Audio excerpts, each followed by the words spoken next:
Hello everyone! In this video, I am Ratri and my friend Tika will present scientific approach, discovery learning, project-based learning, inquiry-based learning, and cooperative language learning. So let's get started! The first topic in this video is scientific approach. The scientific approach in learning is a method that emphasizes the application of scientific principles and process to the learning process. The purpose of scientific approach is designed to help students learn constructively and develop their critical thinking, problem solving, and communication skills. The scientific approach involves several stages. First, observing. Students are trained to observe and gather information about the topic under study.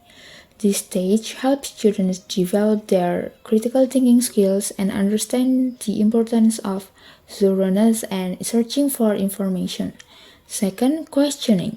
Students are encouraged to ask questions about the topic and develop their creativity, curiosity, and ability to formulate questions. Third, experimenting. Students are expected to experiment and try out different methods to understand the topic better. This stage helps students develop their problem-solving skills and learn to communicate their ideas. Fourth, associating. Students are trained to associate the concept and idea they have learned. This stage helps students develop their analytical skills and learn to analyze information. And the last is communicating. Students are expected to communicate their findings and ideas to others.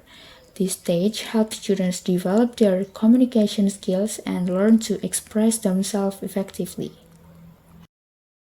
The principles of scientific approach. First, the scientific approach emphasizes constructive learning, where students are actively involved in the learning process and construct their own knowledge.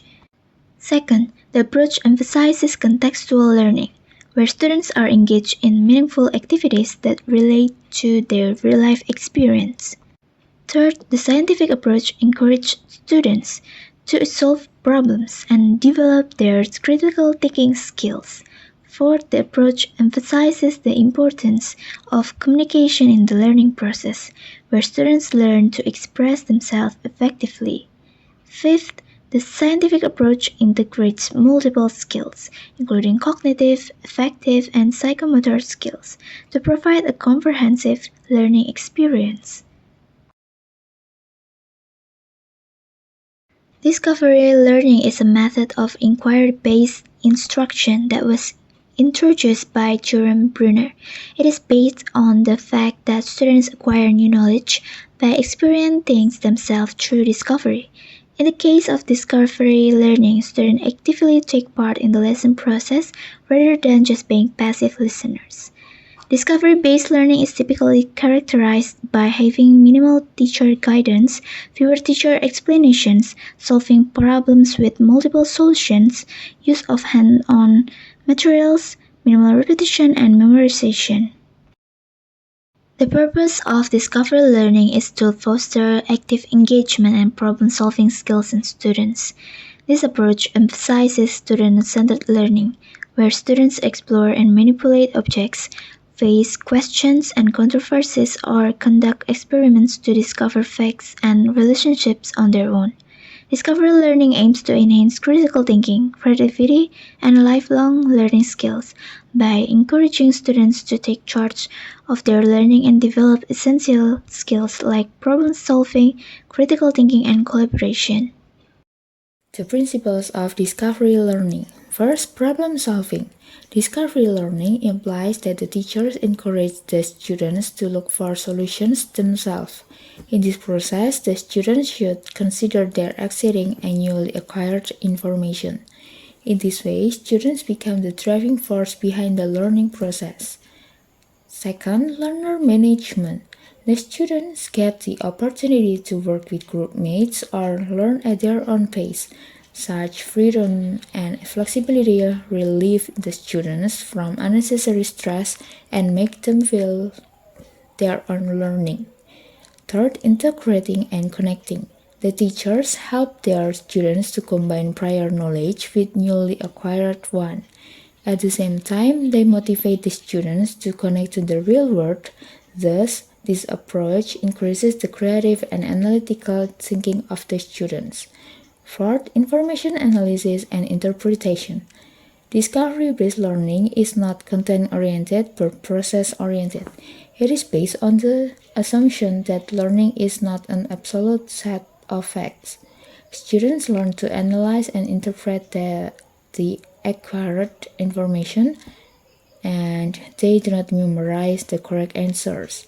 This means that students are not given direct access to the material. Students instead find out this correct answer by analyzing pieces of information. And the last is failure and feedback. Failure is a great way to learn what works and what doesn't. Discovery learning emphasizes the new thing we discover. It doesn't focus on finding the right answer. As a result, it is the teacher's responsibility to provide feedback. Otherwise, learning will be incomplete. The third topic in this video is inquiry-based learning. Inquiry-based learning is a form of active learning where students are actively involved in the learning process. It's a student-driven approach that focuses on student curiosity and exploration. Teachers act as facilitators, guiding students through the process of asking questions, finding information, and solving problems. The main purpose of inquiry-based learning is to develop critical thinking and problem-solving skills in students. By actively engaging with the material, students learn how to think for themselves, analyze information, and draw their own conclusion. The principles of inquiry-based learning. First, curiosity-driven learning. Inquiry-based learning is based on John Dewey's philosophy that education begins with students' curiosity. Students engage in self-directed investigations to arrive at an understanding of concepts by themselves. Second, students as researchers. This principle flips the script on the traditional classroom. Instead of passively receiving information, students become active investigators. They are encouraged to ask their questions, conduct research, and discover knowledge through their own initiative. Third, teacher as facilitator. The teacher guides students through the inquiry process, providing resources, prompting critical thinking, and fostering discussions. So the teacher acts as a guide, facilitating the process and providing support as needed. Fourth, collaborative learning. Students work together to brainstorm questions, share resources, discuss findings, and build upon each other's ideas. This collaborative approach fosters communication skills, teamwork, and the ability to learn from different perspectives. Fifth, reflection and evaluation. Students are encouraged to reflect on their learning process, analyze their findings, and consider alternative perspectives. This reflection can be done through discussions, journaling, or presentation and helps solidify understanding and deepen learning.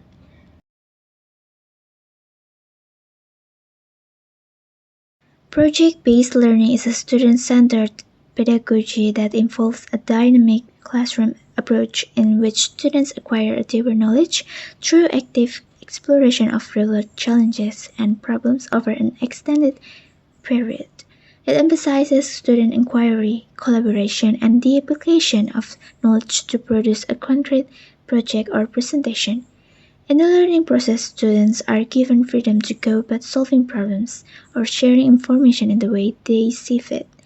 The teacher's role is monitor and facilitator, setting up frameworks for communication, providing access to information and helping with language where necessary, and giving students opportunities to produce a final product or presentation. The purposes of project-based learning. First, Project-based learning fosters deeper understanding and retention of concepts by engaging students in hands-on projects that require them to apply their knowledge to real-world problems. Second, project-based learning prepares students for the real world by simulating professional environments and requiring them to work independently and collaboratively to solve complex problems. The principles of project-based learning. First, meaningful and authentic experiences. Effective projects are driven by real-world challenges or questions that resonate with students. This ignites their curiosity and motivates them to delve deeper into the topic. Second, student-centered learning. Project-based learning empowers students to take ownership of their learning. They are involved in planning, researching, and managing the project, fostering a sense of agency and responsibility. Third, collaboration and teamwork. The collaborative nature of project-based learning is a key principle. Students work together, leverage each other's strengths, and learn to communicate effectively to achieve a common goal. Fourth, assessment as learning. Project-based learning incorporates ongoing assessment throughout the project, not just at the end. This allows for feedback, adjustments, and deeper learning. And the last is final product or presentation. Project-based learning culminates in a tangible outcome like a presentation, a model, or a solution to a problem. This provides students with a platform to showcase their work and understanding. The last topic in this video is cooperative language learning. Cooperative language learning is a teaching strategy where students work together in small groups to achieve a common learning goal. But it is not the group configuration that makes cooperative learning distinctive. It is the way that students and teachers work together that is important. In cooperative learning, teachers teach students collaborative or social skills so that they can work together more effectively. The purposes of cooperative language learning. First, through collaboration, students explain concepts to each other, which reinforces their own understanding and allows them to learn from different perspectives. Second, working together towards a common goal teaches students how to share responsibility, delegate tasks, and support one another. The principles of cooperative learning. First, heterogeneous grouping. This principle means that the groups in which students do cooperative learning tasks are mixed on one or more of a number of variables including sex, ethnicity, social class, religion, personality, age, language proficiency, and diligence. Second, collaborative skills. Collaborative skills such as giving reasons are those needed to work with others. Third, group autonomy. This principle encourages students to look to themselves for resources rather than relying solely on the teacher. When student groups are having difficulty, it is very tempting for teachers to intervene either in a particular group or with the entire class. Fourth, simultaneous interaction. In classrooms in which group activities are not used, the normal interaction pattern is that of sequential interaction, in which one person at a time, usually the teacher, speaks. In contrast, when group activities are used, one student per group is speaking. Fifth, equal participation. A frequent problem in groups is that one or two group members dominate the group and for whatever reason impede the participation of others. Cooperative learning offers many ways of promoting more equal participation among group members. Sixth, individual accountability. Each member should have a good responsibility to themselves. It means that they have to master their thoughts individually and in their group. 7. Positive interdependence. This principle lies at the heart of cooperative learning. When positive interdependence exists amongst members of a group, they feel that what helps one member of the group helps the other members, and that what hurts one member of the group hurts the other members. It is this all for one for all feeling that leads group members to want to help each other, to see what they share as common goal. 8. Cooperation as a value. This principle means that rather than cooperation being only a way to learn the how of learning, cooperation also becomes part of the content to be learned, the what of learning. This flows naturally from the most crucial cooperative learning principle, positive interdependence. Thank you for your attention.